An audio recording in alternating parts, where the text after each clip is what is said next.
My name is Jane Witherspoon, and I'm the Bureau Chief for Euronews in the Middle East. And it is a real pleasure to be here and part of this fantastic festival. So, waiting in the wings. Here we have, for our next session, please put your hands together for Warwick Brady, the CEO of Swissport. Thank you, Jane.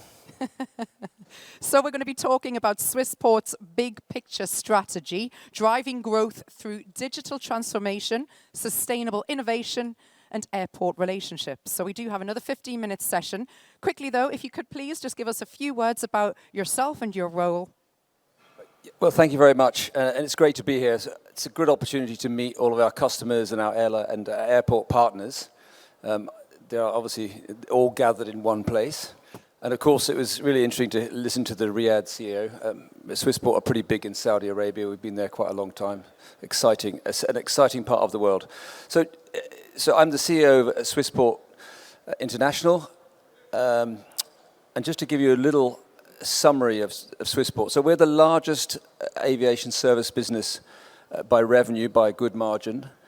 We operate in circa 300 airports. We have around 60,000 people. We're in 41 countries. We have a very large ground handling business. We also have a big cargo business. We operate 120 airside warehouses. We've got a big fueling business in the US and Germany. We've got a growing lounge business with 80 lounges plus. So we're a large business, but we're also the market leader, and we try and really work in terms of leading the industry from whether it be ESG, whether it be labor, whether it be technology. Let's start off then. What do you see, I should say, as the biggest challenges that airport ground services and cargo handling are facing globally? So firstly, this business is very connected to the political and economic environment. So the geopolitics between Russia and Ukraine and the Middle East is having quite a big impact on our business, or our sector. And our sector is very linked to the economic growth. So whether it be aviation services or airlines or cargo, it's all linked to GDP, usually growing at a multiple. And of course, so our biggest challenge, I think, as an industry, certainly even post-COVID, is making sure we get the right skilled labor or people into the airport environment.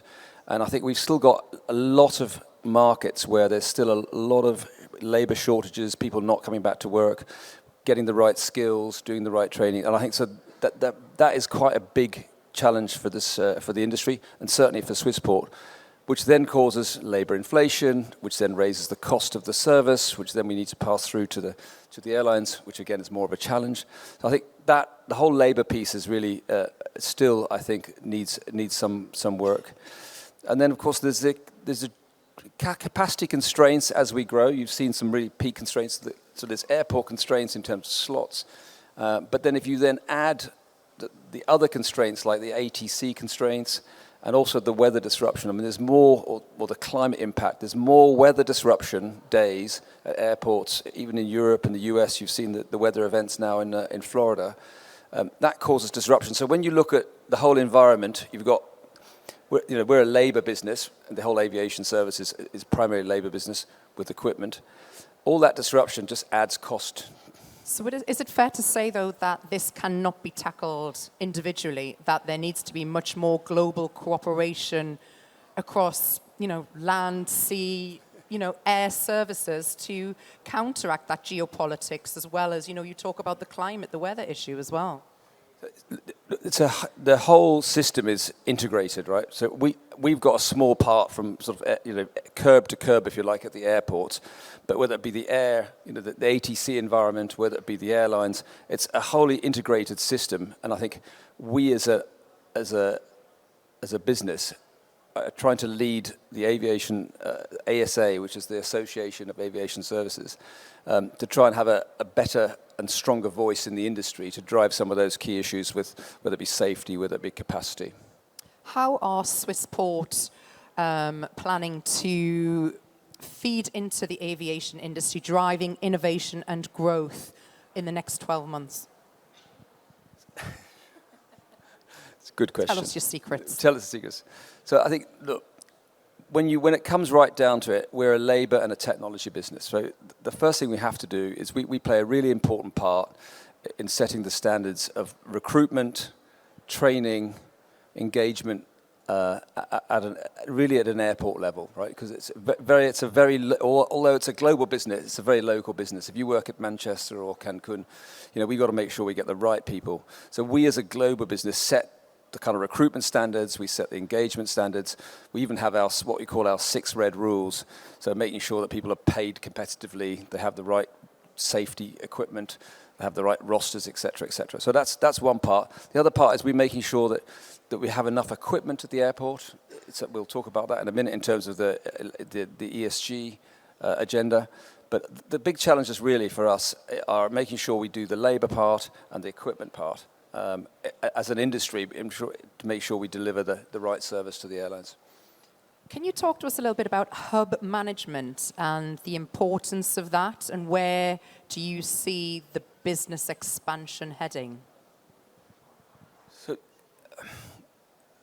this business, the industry continues to grow, right? As you've seen the aircraft orders, so we have to make sure that we're ahead of the growth. Now, our business is run by a group of leaders that are from different parts of the industry, but we run this business like our customers would like it run, and that means we invest quite a lot in technology. We're starting to think and work on, what is automation and technology? How does that play a big part in the next sort of 5 to 10 years, in terms of how do the ground services and aviation services businesses play a part and lead that as part of this change? You heard the Riyadh CEO. There's automation through the airport, whether it be passenger services. You'll see some technology at certainly the driverless vehicles, etc. So we're going to play quite an important part. We want to be at the heart of that discussion and that operation going forward.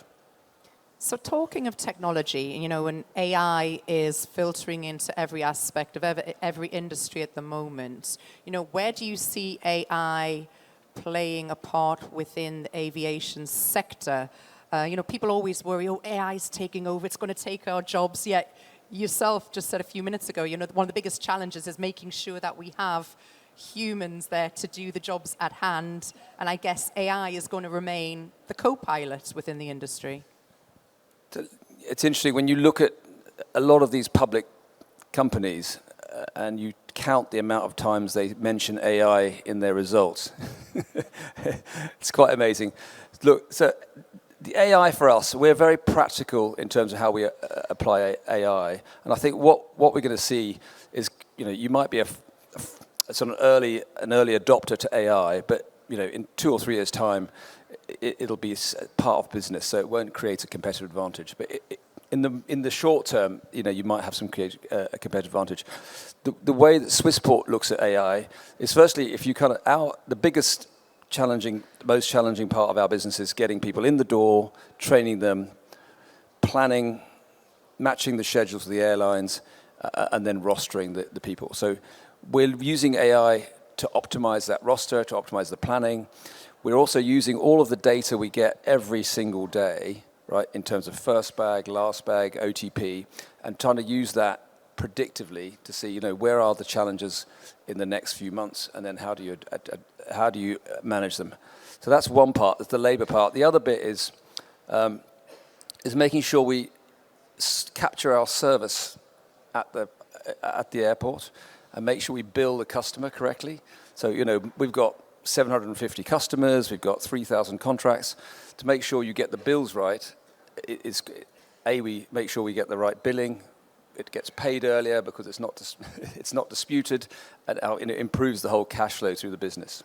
Do you ever think there's going to be a point where one of the challenges is keeping up with the advancing technology? So I think technology is changing very fast, right? But I think in the end, we just try and look at the technology that can help not only today but the future, right? So we're not worried about being behind. I think if you look at maybe their cargo business, we need to be, as a business, ahead of the competition in terms of investment into technology. And so we're always thinking about innovating. We've got lots of innovation projects, but again, they're very down-to-earth, practical. You mentioned earlier that we were going to get on to ESG agenda. The industry is very much stepping up in terms of sustainability and going green. What are Swissport doing to support this, and how are you operating as a reliable partner? So the aviation industry is about 2% of global emissions, right? And then the majority of that are airlines. And then as the aviation service business, we play an important part, albeit a small part, and it's primarily about electrification and equipment, right? So we are currently the largest operator of equipment of any of our competitors or even the specialist equipment suppliers. We operate 55,000 pieces of equipment. And we are spending about €1 billion over the next few years to upgrade that to electric and eco equipment. And I think that's going to be that's the core of our ESG strategy. We also have certification, which we're EcoVadis. We're EcoVadis Silver. We're going for gold. We also have just passed our ISO 14001, which is an environmental certification. So in the last 2 years, we really have embraced the ESG agenda across the board, but primarily in terms of decarbonisation, it's about electrification, and it's about working with the airports to make sure that we have that in place. Are we where we should be in terms of hitting those targets? I'm not just necessarily Swissport, but as an industry. And if not, what immediately do we need to be doing to kind of get back on track? I think there's a 2050 net zero target. I mean, I think everyone is working towards that. As Swissport itself is aiming to be about 55% of electric equipment by 2032. We're currently about 23%. And the biggest challenge is really, it's the infrastructure investments at the airports. That's one challenge. And whether it be Amsterdam, for example, or Zurich, some of the airports are really leading the way there. But if you go to other airports, you know, they haven't really started to really embrace what is needed in terms of the amount of charging, the amount of electricity. So I think that the biggest challenge, at least from our perspective, at this part of the industry, is the airport, airline, aviation services collaboration to drive that electrification. So if that's going to be the biggest challenge, what do you see for the next few years being the biggest transformation that we are going to see, the biggest change? The biggest change is, literally, it's going to be investing in equipment that it's not only electric, but also has all the safety features to really drive an efficient on-time performance for our customers. Ladies and gentlemen, please put your hands together for Warwick Brady, CEO of Swissport. Thank you very much. Through them, didn't yes, we? we did. I'm trying to help catch up.